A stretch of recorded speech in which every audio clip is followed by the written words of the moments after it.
Carl Jung documented something that still unsettles many psychologists. When empaths heal their deepest wound, the people they attract change instantly.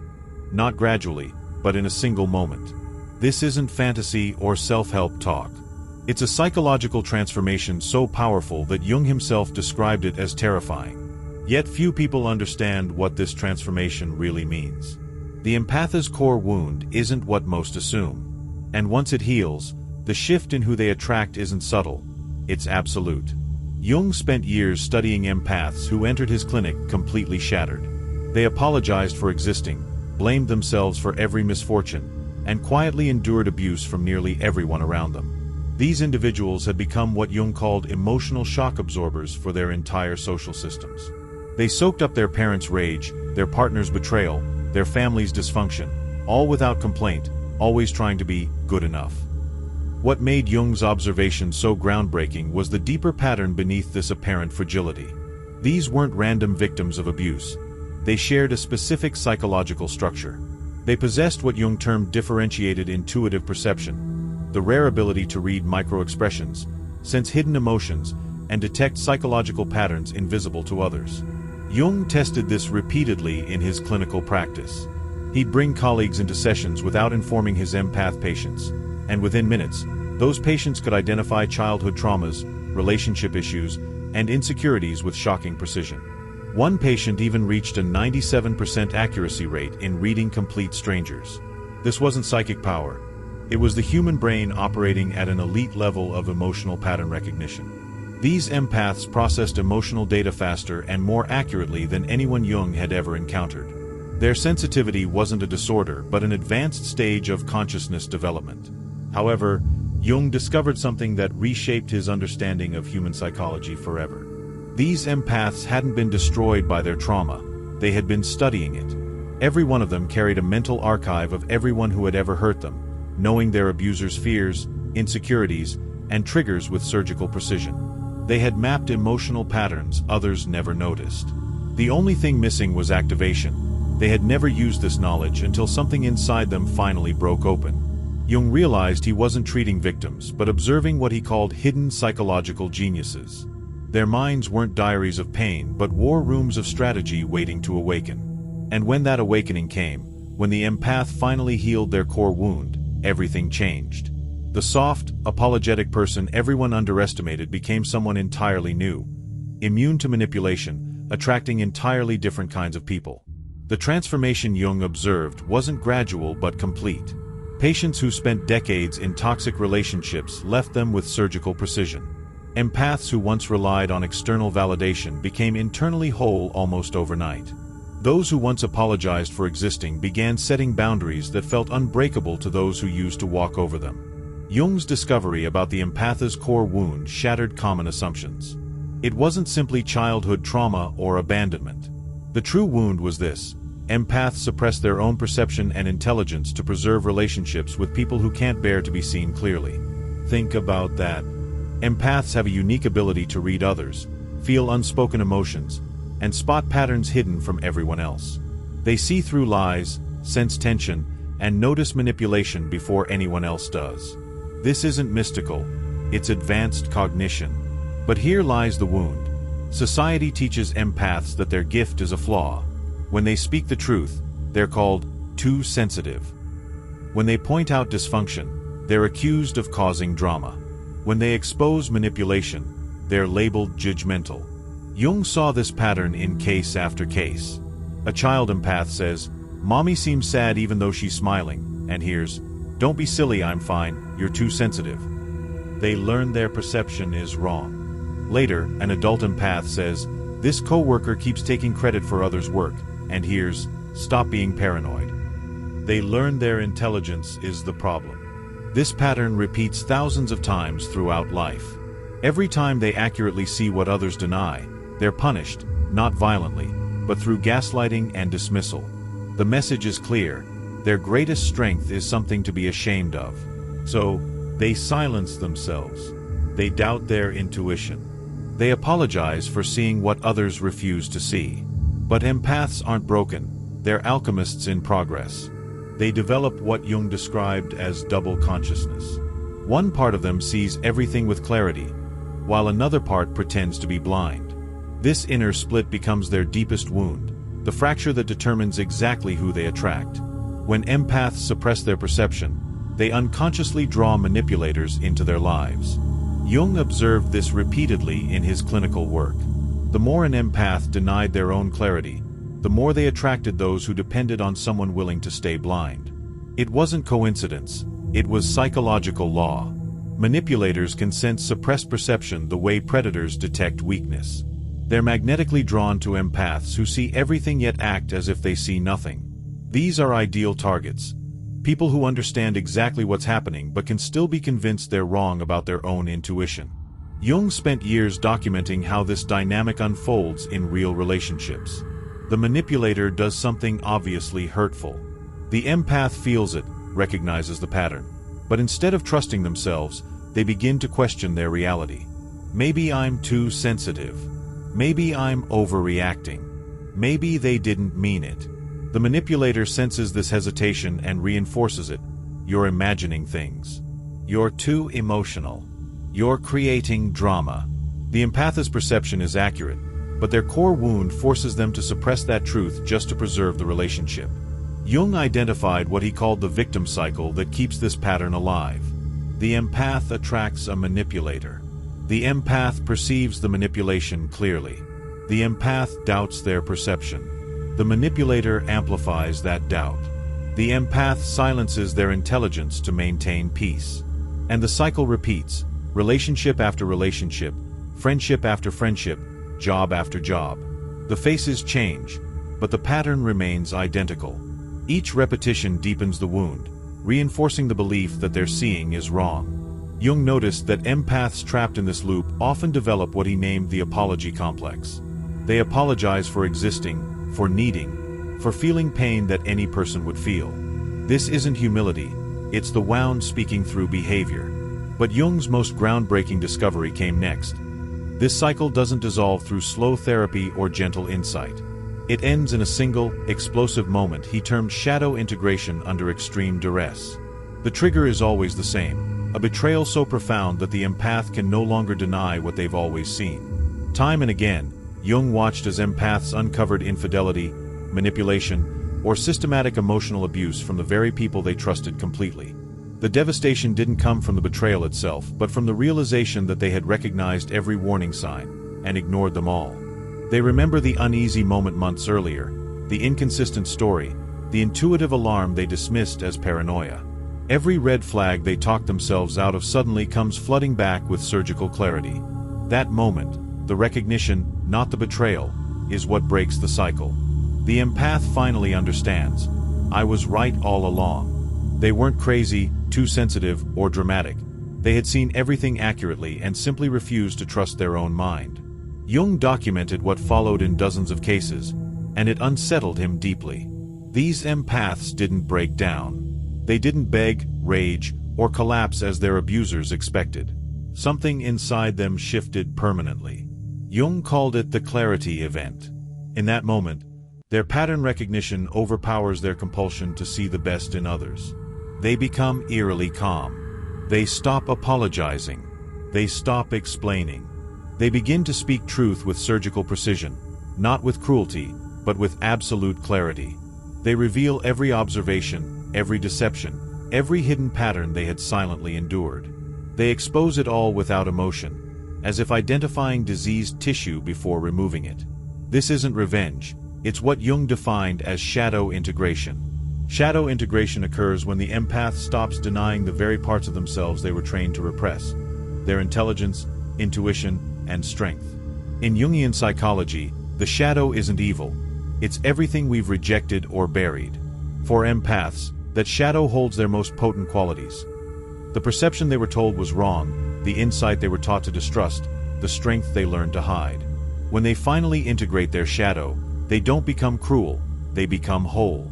They reclaim every part of themselves they once sacrificed to keep others comfortable. They stop pretending to be less aware than they are.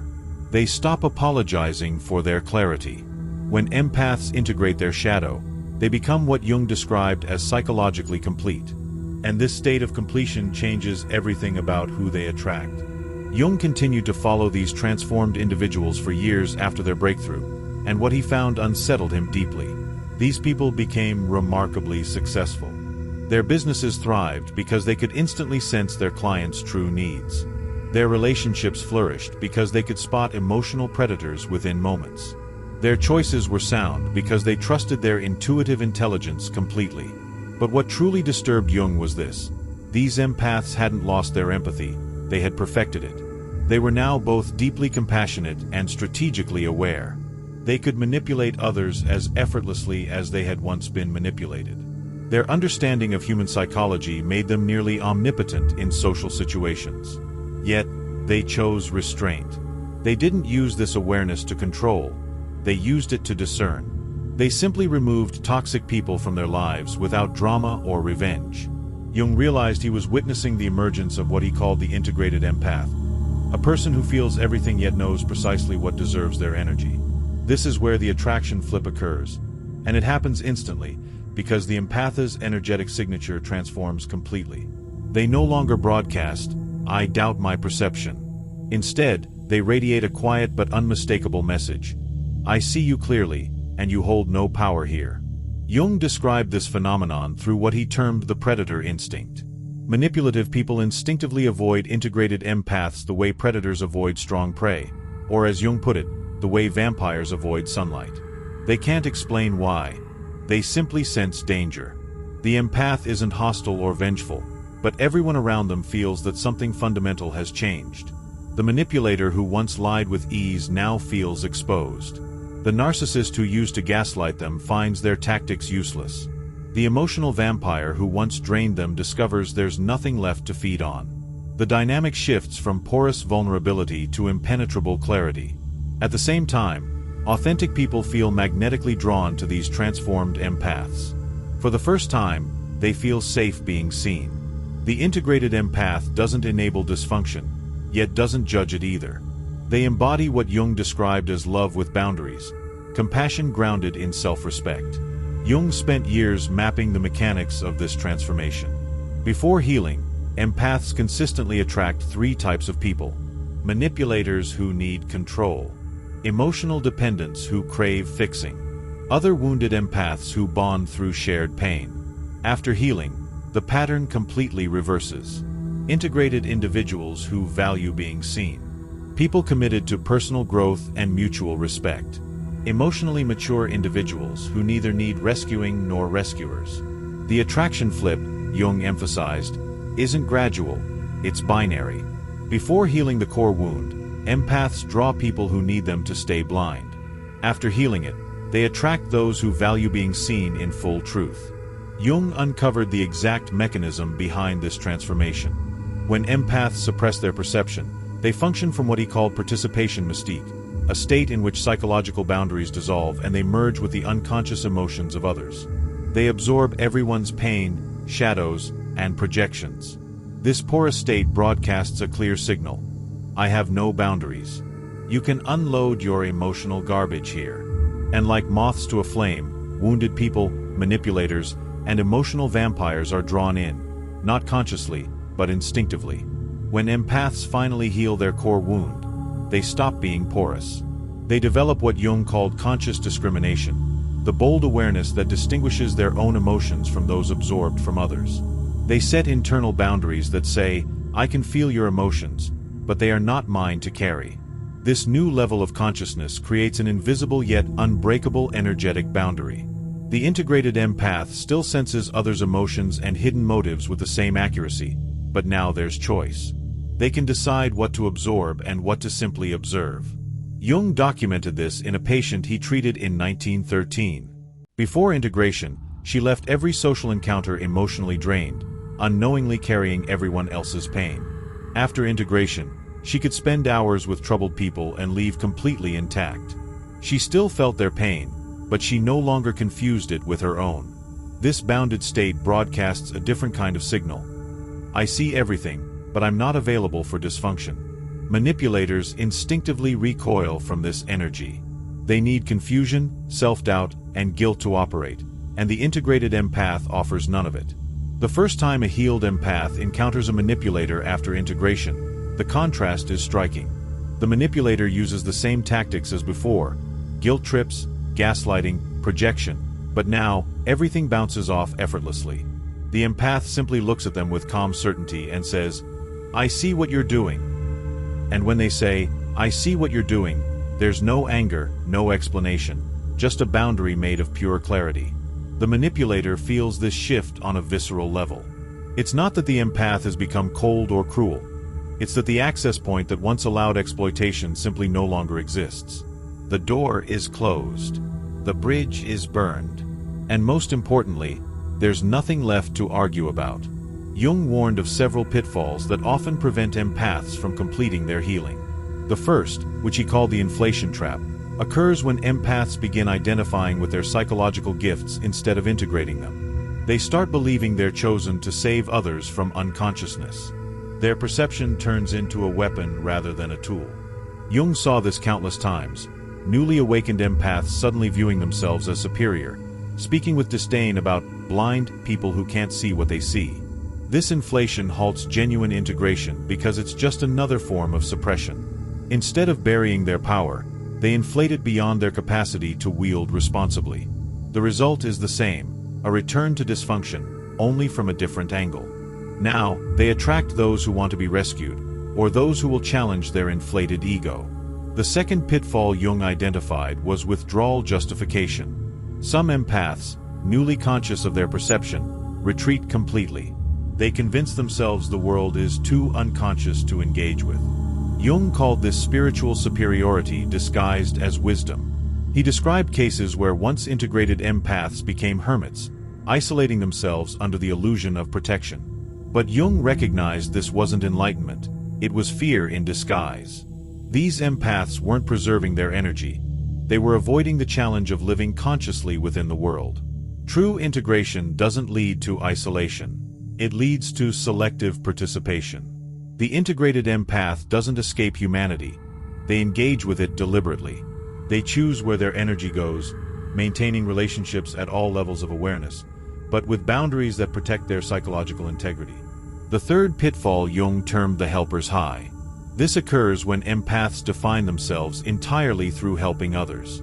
Their perceptiveness becomes their identity rather than a function of their wholeness. Jung noticed that some who had just healed their core wound immediately poured all their energy into healing other empaths. Though well-intentioned, this fixation halted their own growth. They stopped shadow work, abandoned personal interests, and became professional empaths instead of whole humans who happen to be empathic. When perception becomes identity, the person fades behind the role. That's not healing, it's exchanging one wound for another. The old belief was I must suppress my gifts to belong. The new one becomes my gifts are all that I am. Every empath eventually faces a moment of transformation, a betrayal or breaking point so profound that it forces a choice: remain a victim or become sovereign. That decision determines whether the wound closes or deepens. Jung found that most, when pushed far enough, chose integration. They didn't become cruel, they became precise. They didn't lose their hearts, they gained backbones. The integrated empath becomes what Jung called love with boundaries, someone who feels deeply yet protects themselves absolutely. But this choice isn't made once, it's made continuously. Every day offers temptations to slip back into self-doubt, to silence clear perception, to apologize for existing. Jung emphasized that the integrated empath must choose sovereignty repeatedly until it becomes their natural state.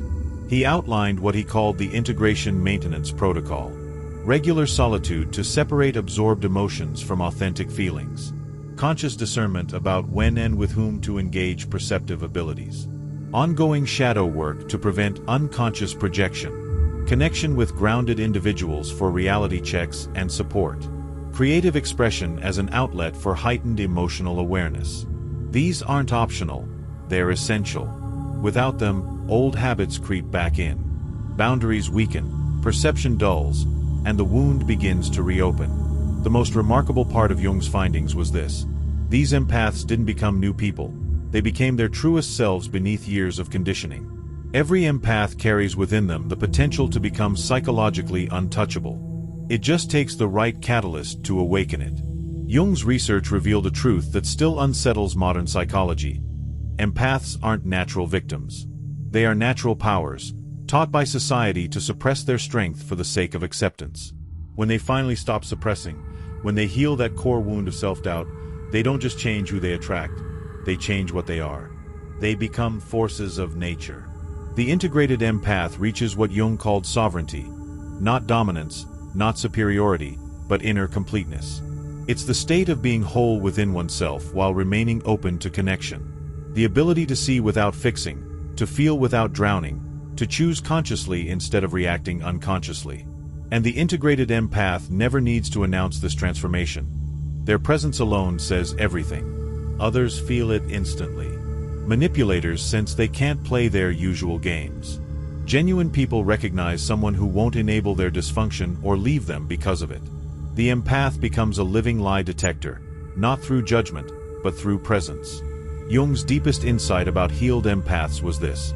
They reach sovereignty, not isolation, not superiority. Sovereignty, the ability to exist fully in the world, to see clearly, feel deeply, and choose consciously. They serve the collective not by erasing their individuality, but by developing it so completely that it becomes a gift to all. The empath's true tragedy isn't their sensitivity, it's how long they wait to honor it. The goal isn't to see less, but to see more wisely. Not to feel less deeply, but to choose more consciously what deserves that depth. Your sensitivity isn't weakness. It's your weapon. And the day you learn to wield it consciously is the day you become truly powerful. Not dangerous to innocent people, but dangerous to those who'd exploit your gifts. That's what the world needs more of, empaths who know their worth, trust their perception, and refuse to dim their light for anyone's comfort. The question isn't whether you'll transform, it's whether you'll do it consciously or let life force it on you. Because the empath will heal their core wound eventually. The only question is whether you'll direct that power, or let it direct you. If you see yourself in this pattern, you're part of a rare psychological type Jung saw as essential for humanity's evolution. Leave a comment below on which stage of healing you're in. Your path connects with others walking it too. And if you want to explore more of Jung's insights on psychological types that don't fit conventional molds, watch the video on screen where I reveal the environment's most toxic to highly sensitive people, and Jung's strategies for protecting your mind while staying engaged with the world. Thanks for watching. See you in the next dimension.